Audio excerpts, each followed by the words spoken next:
میرے نبی نے فرمایا تمہیں سب سے بڑے کبیرہ گناہ بتاؤں؟ الا اخبرکم بے اکبر الکبائر. آپ ایسے بیٹھے ہوئے تھے ایسے. آپ نے کہا الاشراک باللہ، شرک، یوں بیٹھے ہوئے. پھر فرمایا اللہ کا شکر ہے ہم میں کوئی مشرک نہیں، ہم شرک سے پاک ہیں. حقوق الوالدین، شرک کے ساتھ جوڑا، ماں باپ کی نافرمانی، حقوق. اور یہ واحد نافرمانی ہے جس کے لیے نافرمانی کا لفظ نہیں ہے، حقوق.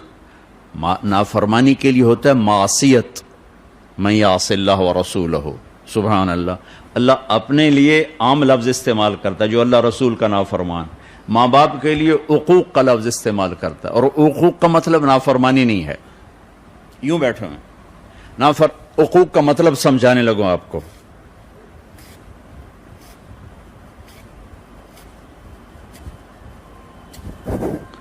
اس کو حقوق کہتے ہیں، کسی چیز کو پرزے کر دینا، تباہ و برباد کر دینا. اللہ اکبر. اللہ یوں کہہ رہا ہے ماں باپ کی نافرمانی تمہیں ایسے پرزے کر دے گی، ایسے تباہ و برباد کر دے گی. ہاں اگر وہ نافرمانی کا کہیں پھر نہیں ماننی. ماں ہی کہے رشوت لے آ، وہ نہیں ماننی. لیکن شریعت کے اندر ماں باپ کو تنگ کرنا یہ نتیجہ ہے اس کا کہ وہ پرزے ہو جاتا ہے.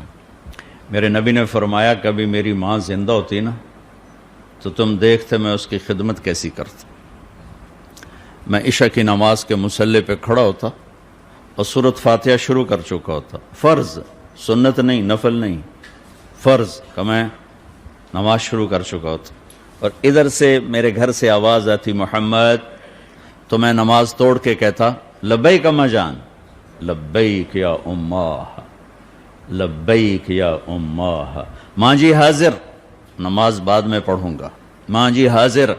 یہ وہ ہستی ہیں ماں کی خدمت کی جو تمنا کر رہے ہیں، جن کو اللہ نے جنت کی چابی پکڑائی، جن کو اللہ نے تاجدار ختم نبوت بنایا، جن کو اللہ نے سبب کائنات بنایا، جن کے وجود کی قسمیں اٹھائیں. لعمرک، میرے محبوب آپ کی جان کی قسم.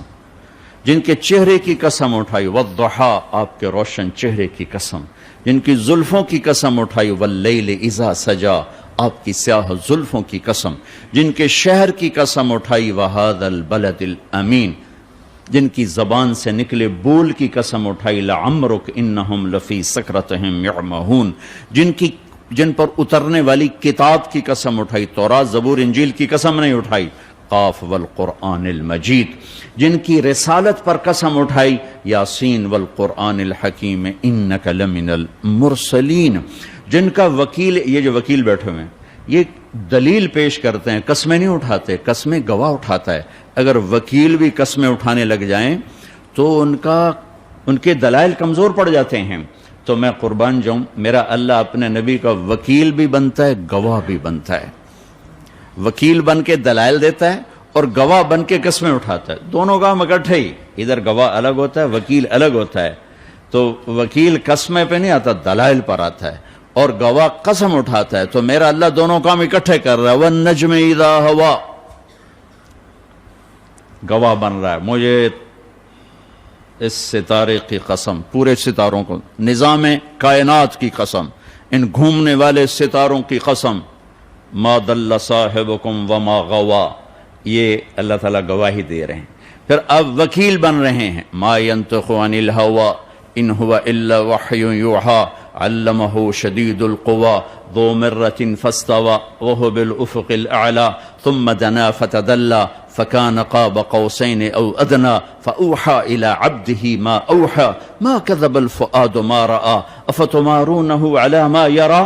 وکیل بھی بنتا ہے، گواہ بھی بنتا ہے. وکیل صفائی بھی بنتا ہے اور گواہ بھی بنتا ہے.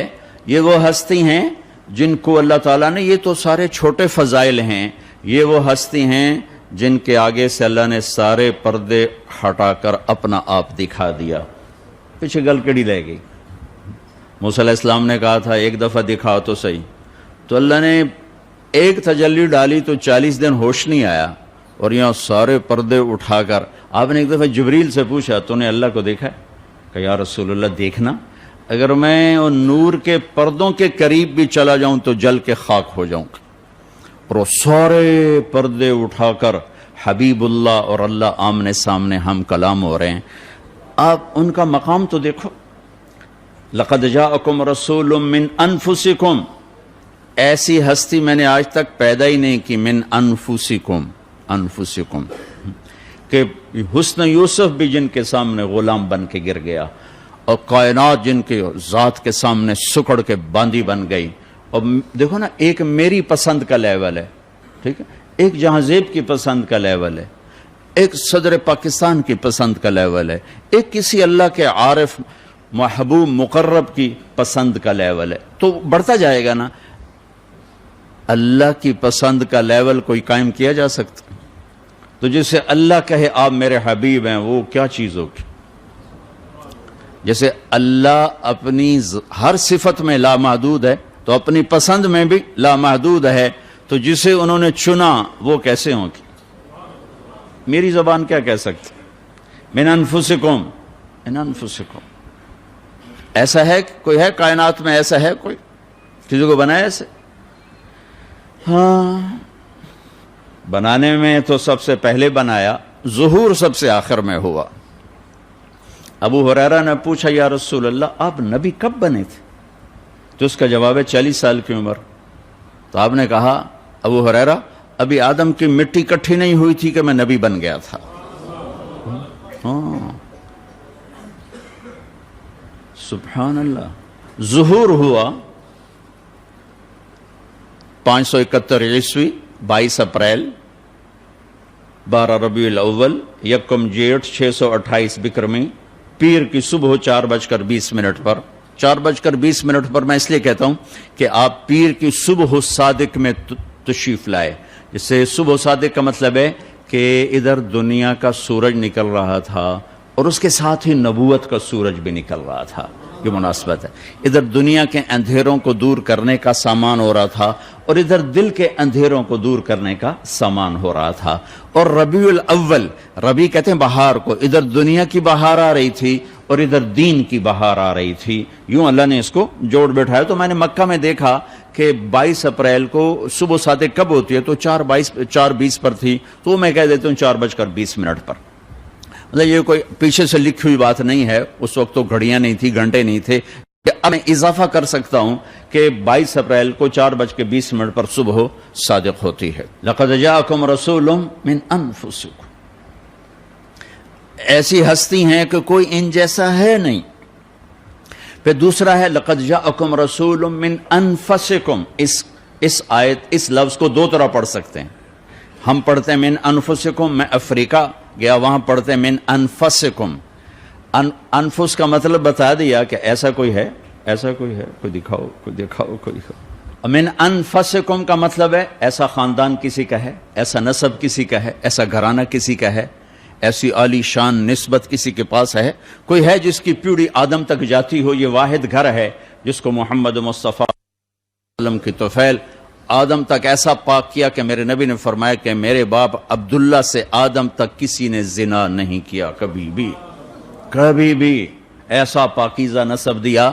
انفسکم، سب سے عالی نسب محمد بن عبداللہ بن عبد المطلب بن ہاشم بن عبد مناف بن قصی بن کلاب بن مرہ بن کعب بن لوی بن غالب بن فہر بن مالک بن نضر بن کنانہ بن خزیمہ بن مدرکہ بن الیاس بن مضر بن نزار بن معد بن عدنان بن اود بن حمیسہ بن سلامان بن عوس بن بوز بن قموال بن ابی بن عوام بن ناشد بن حزا بن بلداس بن یدلاف بن طابخ بن جاحم بن ناحش بن ماقی بن عیفی بن عبقر بن عبید بن الدعاء بن حمدان بن سنبر بن یثربی بن یحزن بن یلحن بن ارعوا بن عیدی بن زیشان بن عیسر بن اقناد بن ایہام بن مقصر بن ناحد بن زار بن سمی بن مزی بن عوض بن عرام بن قیدار بن اسماعیل بن ابراہیم بن آذر بن ناحور بن سروج بن رعو بن فائج بن عابر بن ارفشاد بن سام بن نوح بن لامک بن متوشالے بن ادریس بن یرد بن ملح الایل بن قینان بن آنوش بن شیس وبن آدم علیہ الصلاۃ والسلام. من انفسکم، ہے کوئی ایسا؟ ہے کوئی ایسا؟ کوئی ہے؟ دکھاؤ، کوئی ہے؟ نہ ذات میں اس جیسا ہے یعنی شخصیت، اور نہ سلسلہ نسب میں کوئی اس جیسا ہے، نہ ایسا عالی خاندان ہے کوئی، نہ کوئی ایسی عالی ذات ہے کوئی کہ جن کے وجود کی میرا رب قسمیں اٹھائے۔ سارے نبیوں کی سرداری کا تاج سر پہ سجایا، اور پھر نام بھی کیا رکھا؟ محمد، احمد۔ آپ کے نام تو خیر بہت ہیں، جتنی صفات ہیں اتنے نام ہیں، تو صفات تو لامحدود ہیں، لہذا نام بھی لامحدود ہیں۔ جو علماء جمع کر سکے، وہ میرے پاس ایک کتاب ہے، 1177 نام ہیں میرے نبی کے جو جمع کیے جا سکے، وہ اس سے بہت زیادہ ہیں، جمع اتنے ہوئے، یہ نہیں کہ اتنے ہی ہیں۔ انسانی علم یہاں تک پہنچا ہے، اس سے آگے پہنچ نہیں سکا ہے، لیکن ان میں سے جو میرے رب نے اپنے نبی کا نام رکھا محمد ومبشر اور احمد، ما کان محمد ابا احد من رجالکم ومبشرا برسول یاتی من بعد اسمہ احمد۔ میں صرف ان دو ناموں کا تھوڑا سا اللہ رسول کو کوئی بیان نہیں کر سکتا، یہ انسانی اوقات سے باہر ہے، انسانی بساط سے باہر ہے، اس لیے ہم بیان کرتے ہیں کہ ہمارا اللہ رسول کی تعریف کرنے والوں میں حصہ پڑ جائے، اور کوئی تھوڑی ہماری ایمان کی شمع روشن ہو جائے۔ مسئلے مسائل آپ کو سارے پتہ، آپ میں سے کسی کو یہ معلوم نہیں کہ نماز فرض ہے، کیوں چھوڑتا ہے؟ آپ میں سے کسی کو یہ معلوم نہیں کہ صحیح تولنا کا حکم ہے، غلط تولنے کا حکم نہیں ہے، ڈنڈی مارنا حرام ہے، رشوت لینا حرام ہے۔ تو میں فتوے کی زبان نہیں بول رہا، میں اللہ رسول کے عشق کی زبان بولنا چاہتا ہوں کہ عشق آدمی کو بہت کچھ کروا دیتا ہے، عقل حیران رہ جاتی ہے۔ بے خطر کود پڑا آتش عشق میں نمرود، عقل محو حیرت ہے تماشا لبے بام ابھی، عشق ہو میں عشق کما میں دل رکھیں وانگ پہاڑاں ہو، سہ بدیاں ہزار علامیں کر جانے باغ بہاراں ہو، منصور جے چک سولی دیتے جڑے واقف کل اسراراں ہو، سجدیں سر چائیں نبا ہو توڑے کافر کہن ہزاراں ہو، عاشق سوئی حقیقی جڑا قتل معشوق دے مننے، سر نو جوڑے تے مکھ نہ موڑے بمیں 100 تلواراں کھنے، سچا عشق حسین علی دبا ہو، سر دتے تے راز نہ بھنے۔ تم رشوت کہتے ہو، تم جھوٹ کہتے ہو، جب اللہ رسول میں تھوڑی جی چنگاری لگ گئی نا، ہائے ہائے ہائے، تمہیں قربان ہونا محبوب نظر آئے گا۔ کربلاؤں کی تاریخ کے پیچھے فلسفہ نہیں ہے، عشق ہے۔ کربلاؤں کی تاریخ کے پیچھے قانون نہیں ہے، قانون تو کہتا جان بچانے کے لیے بیعت کر لو، جائز ہے، بعد میں مدینے جا کے توبہ کر لینا جائز ہے، قانون یہ بتاتا ہے، اور عشق بتاتا ہے نیزے پہ چڑھنا میری سرداری اور عزت۔